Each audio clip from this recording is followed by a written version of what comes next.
Chapter 387. Lady Luck Part 1. Lith kept invigoration active while weaving with his mind the spells he believed could come in handy no matter the nature of the newcomer.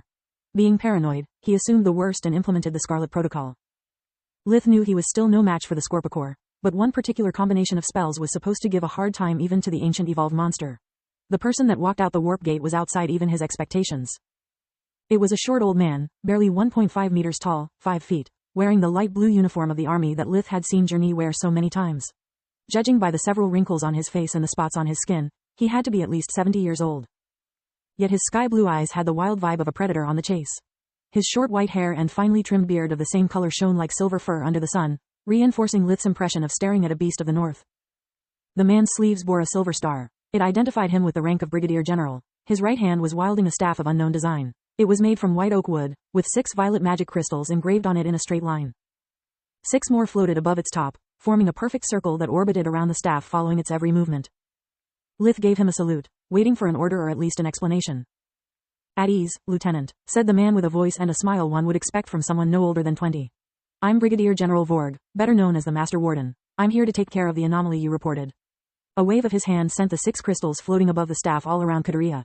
As soon as they were equally spaced, they instantly formed a magical circle that made all the arrays surrounding the lost city visible to the naked eye. Vorg raised his right hand with his palm open and the gemstones engraved on the staff pulsed in unison.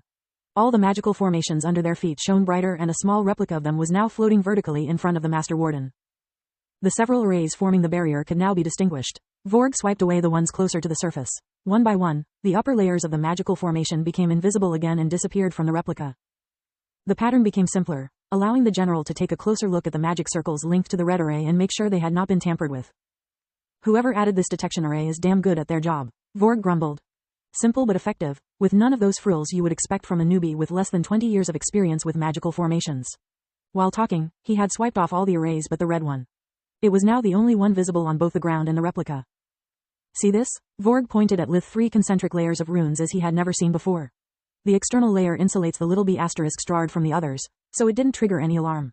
The middle one drains the mana from our power lines only when it spikes during the shadow phase. It's a damn smart move. The black star attacks the barrier on fixed intervals and when the barrier goes all out even the most precise security system can't detect such little amount of juice disappearing. The inner one scares me a bit.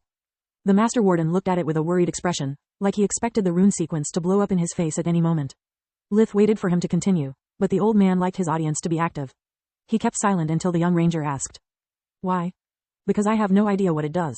If it wasn't for that, I could remove the parasite array in a jiffy. This may take a while." Lith looked at the white staff with greed, wondering when the day would come he could make one similar, if not even more powerful, for himself. Vorg recalled the 6 floating crystals, which surrounded the miniature array preventing it from disappearing. "I'll show it to a few colleagues to get a second opinion. See you in a while." Vorg disappeared as fast as he had arrived, leaving Lith in a confused daze. "Impossible arrays my ass. The one the floating gemstones generated is one of those Uriel researched for me. The kingdom knows not only what they do, but even how to generate them without true magic." Lith angrily though. Being a master liar, he hated being lied to. "Save your anger for the shadows. You've stared like a child at a candy store until now, wasting a lot of time. If you miss the second phase, all we did earlier will be for naught. Also, you didn't contact Camilla before entering for the light phase raid. You sure like keeping that poor girl on her toes. She must be worried sick. You were supposed to call her over an hour ago." Cursing at his own memory, Lith made a quick call pretending it was still the light phase and announced the start of the culling.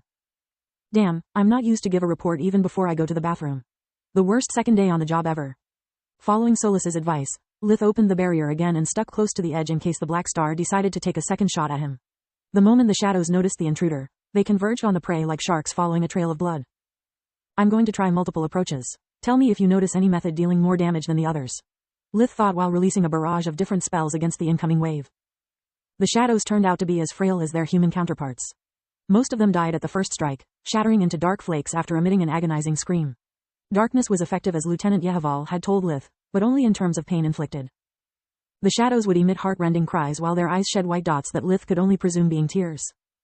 Nothing. Unlike the human bodies, the shadows are not affected by the method employed to destroy them.